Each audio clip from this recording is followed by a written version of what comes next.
29년 차 직장인 조상혁 씨. 대출 상담을 받기 위해 주거래 은행으로 향했습니다. 회사에서 4대 보험이 좀 연체가 돼 있어요. 그럼 대출이 개인 대출 신용이 가능한가요?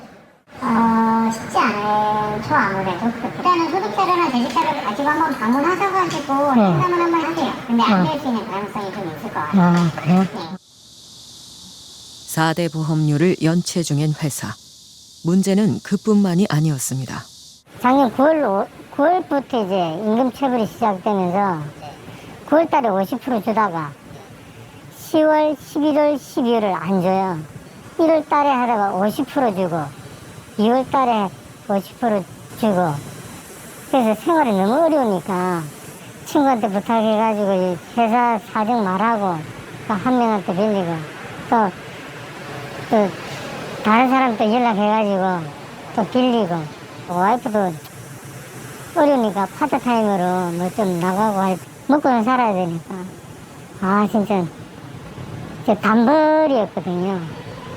근데 진짜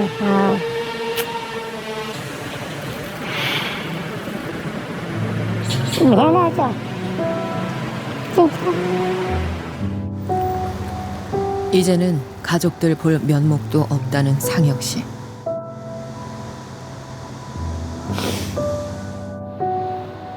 그의 직장 동료였던 지의 씨는 한 달 전 회사를 그만두었습니다. 이날은 실업급여를 받기 위한 교육이 있는 날.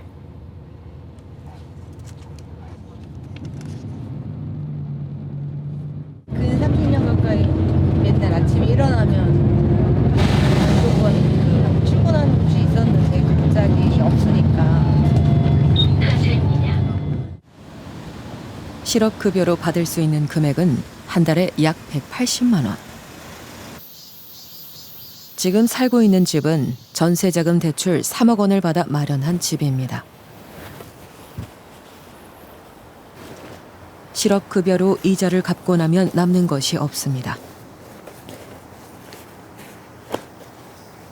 작년에 이제 딱 이사를 왔는데 저희가 6월에 이사를 왔는데 회사가 이제 그 이후부터 임금 체불이 딱 된 거예요. 그러니까 매월 왜냐하면 돌아오는 그 비용이 대출 금액이 거의 180만 원이니까 그거 더하기 집 이제 관리비, 휴대폰 비용, 그다음에 개인 자동차 보험료부터 일반 보험료부터 이런 비용들이 그냥 숨만 쉬어도 나가는 비용이 있거든요.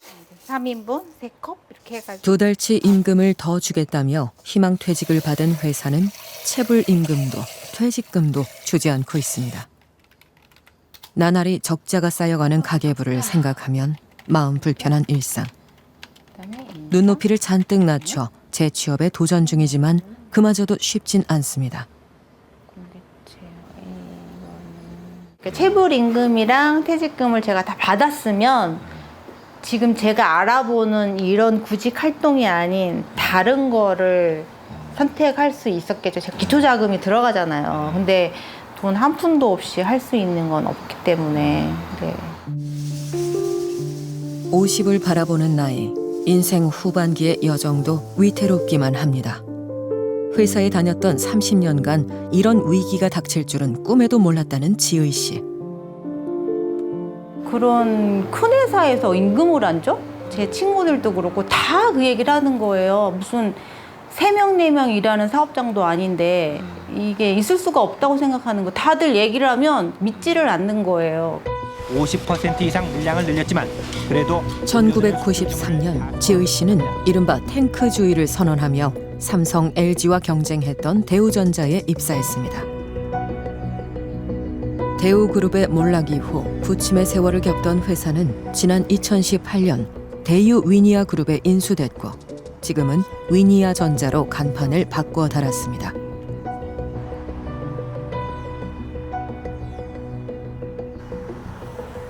광주에 있는 위니아 전자 생산 공장.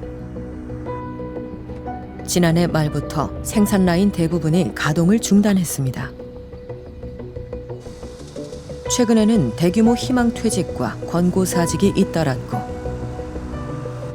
응하지 않은 몇몇 직원들에겐 해고를 통보했습니다. 해고를 딱 시켰을 때 저기 관리직에서 그날 6월 30일 날 이렇게 딱 서류를 주고 왔더라고요. 미안하다 하면서 이렇게 딱 통보를 줬는데, 그리고 나서 이제 퇴직금은 7월 14일 날 꼭 입금해 드리겠습니다, 최선을 다하겠습니다 하는데 그 약속을 안 지켜주시더라고요. 기업에 저기 CEO가 하는 골프장이었는데 거기는 10억을 내놓고 상금을 내놓고 골프 대회를 하고 저는 임금을 못 받아가지고 그 앞에서 더운 날 집회를 한다는 게 대유 위니아 그룹이 공동 주최한 골프 대회 날 임금 체불에 항의하기 위해 골프장 앞을 찾았다는 노동자들. 박영호 회장은 작년에 연봉이 76억 8천이랍니다. 올해는 6개월째 임금을 못 받고 있는데 회장님은 아주 잘 먹고 잘 살고 있는 것 같습니다. 그 많은 돈을 버는 것이 회장님 혼자였습니까? 우리가 피땀 흘려서 벌어준 것입니다. 우리 해고시켜놓고 그날도 안경이 이렇게 굉장히 오늘같이 굉장히 더운 날이었어요. 굉장히 뜨거운 햇살이 있는데 이렇게 햇빛을 맞으면서 정말 너무 억울해가지고 좀 막 그런 말이 안 나오더라고요. 막 정말 눈물이 막 나더라고요. 지금 햇빛은 더운데 나는 내 체력도 안 되면서 내가 이걸 왜 해야 되는지. 자기는 저렇게 그늘에서 지금 골프 치고 구경하고 있었는데 그런 것들이 막 억울하고 가서 뛰쳐 올라가서 하고 싶은데 경찰이 막아서 못 올라갔잖아요. 내 돈 밖에서 동냥하는 그 거지 느낌을 받았어요. 실은 많이 비참했습니다. 골프 집회를 가면 이번에 월급을 너희들이 올라가면 안 주겠다는 그런 말도 했거든요. 당연히 받아야 할 권리를 가지고 뭐 적선하듯이 그렇게 말한다는 자체가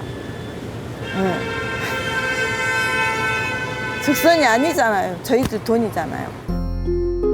재직자의 급여는 물론 퇴직자나 해고자의 퇴직금도 받지 못한 지 수개월.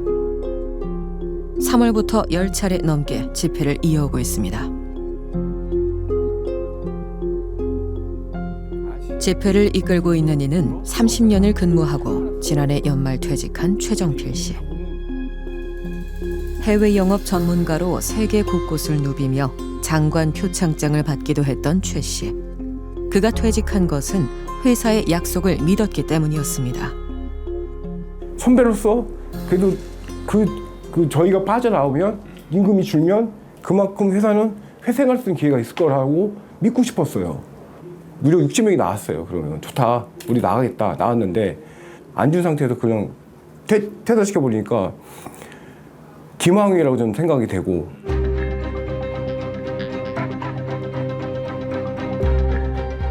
이에 대해 사측은 현재 이란의 기업에게 받아야 할 미수채권 236억 원이 있고 이 돈이 예기치 못하게 묶이면서 계획이 틀어졌다고 해명했습니다. 또한 이 236억 원에 대한 강제 집행과 멕시코 공장을 매각한 돈으로 체불 임금을 지급할 계획이라고 밝혀왔습니다. 지금 이 엔티캅의 미수채권은 지금 2심입니다. 2심. 언제 끝나는 몰라요. 저 공장이 언제 팔지 몰라요. 그리고 팔리게 되면 현지에서 차입한 은행 그 채무액이 한 5천만 불이 돼요. 그러다 보니까 약 1,000억 정도는 거기서 해결해야 나머지 자금을 빼올 수 있다고 올 거라고 저는 판단해요. 노조는 회사가 어려워진 배경에 그룹 회장이 있다고 지목했습니다. 지금까지 경영을 보면은 회장이 직접 경영을 했고 그룹에서 직접 계획했습니다. 의사결정 다 했습니다. 그래서 노동조합에서 끊임없이 얘기했습니다. 이 문제는 회장이 나서야 되고 그룹에서 나서서 해결을 해줘야 된다. 위니아전자 관계자의 주간 계획표, 이른바 탑보고라는 문구가 눈에 띕니다.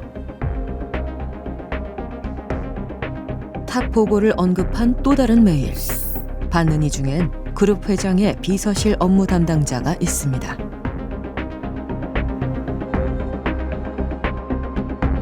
탑은 결국 이제 회장님이에요. 회장님 때문에 보고한 거예요, 그게. 완전 그냥 본인이 모든 걸 굵직굵직한 뭐 큰 거부터 아주 요렇게 저 로고 바꾸는 거 하나, 칼라, 아주 요런 것까지 다 관여했어요. 사측은 회장이 주요한 경영 사항을 보고받고 자문을 해왔으며 이를 바탕으로 각사의 경영 전략을 모색하는 것이 대한민국 그룹의 전형적인 모습이라고 밝혀왔습니다.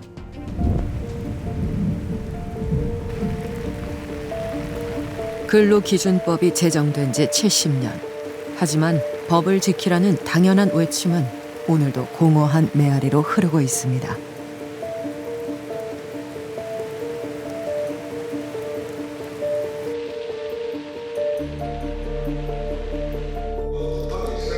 위니아전자가 휴업에 들어간 지 한 달째인 지난 16일. 위니아전자의 전 현직 노동자들이 국회를 찾았습니다.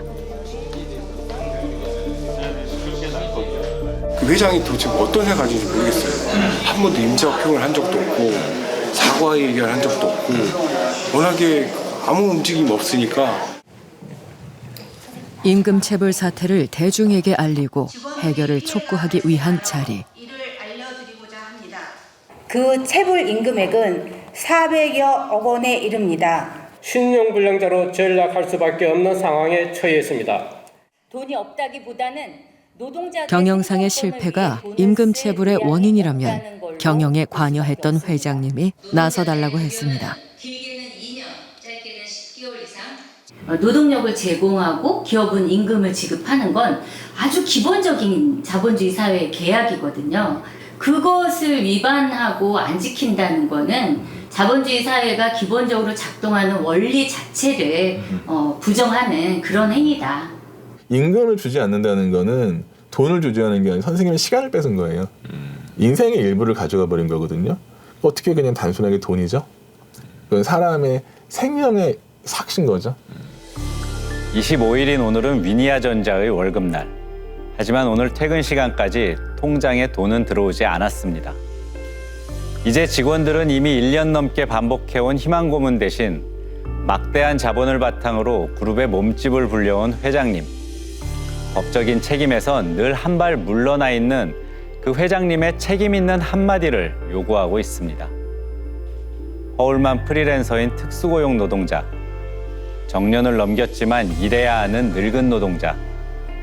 우리의 일터와 집을 지어온 건설 노동자. 심지어 30년을 한 직장에서만 근무한 바노동자에 이르기까지 임금체불은 일하고 있는 우리 모두가 겪을 수 있는 문제입니다. 올 초 정부는 노사 법치주의를 바로 세우겠다며 5대 불법 부조리 중 첫 번째로 임금체불을 언급했습니다. 추정 60분이 다시 한번 묻습니다. 일한 만큼 돈을 받아야 한다는 것. 그것이 그렇게 이상한 일입니까?